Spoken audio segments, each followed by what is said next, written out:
Begin with an Only on 2 exclusive, as it's been 1 year since gunmen robbed the Mount Pleasant restaurant, Tavern and Table. Store manager Chris Dixon was shot during that robbery. It's the first time Dixon is sharing his story exclusively.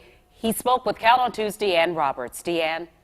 Well, this is an incredible story of recovery. Christopher Dixon making the impossible happen.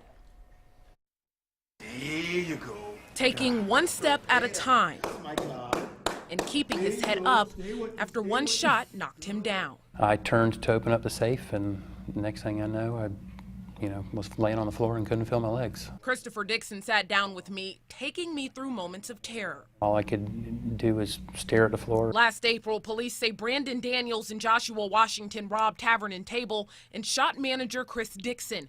The bullet cracking his spine and piercing his colon, kidney, and liver. I couldn't feel my toes, I couldn't feel my legs. That paralysis, his motivation. It started with learning how to sit up and then learning how to transfer into a wheelchair. 18 weeks in the hospital away from his wife and daughter. She had to come down and see me at the hospital with, tubes in my mouth and take care of me, cut my fingernails and toenails. We got it. Now he's getting stronger with his trainer Thomas at St. Andrew's Family Fitness. His determination, his fire for wanting to excel and get back to functionality is paramount.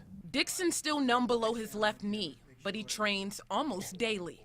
I'm really working hard. I push him, and he wants to be pushed.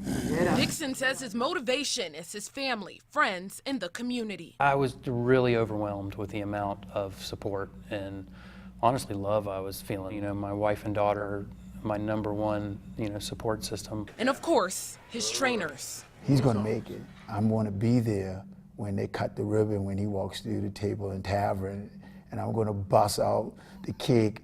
I'm gonna say, yeah, boy, I told you we did it. Together. Chris is truly a remarkable person. His eyes are now set on walking or jogging the bridge run next year. Chris, I know you can do it. Live in studio tonight, Deanne Roberts, Count on 2.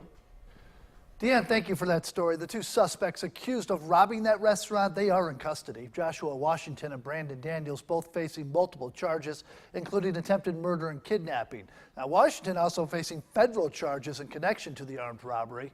Both suspects still awaiting trial.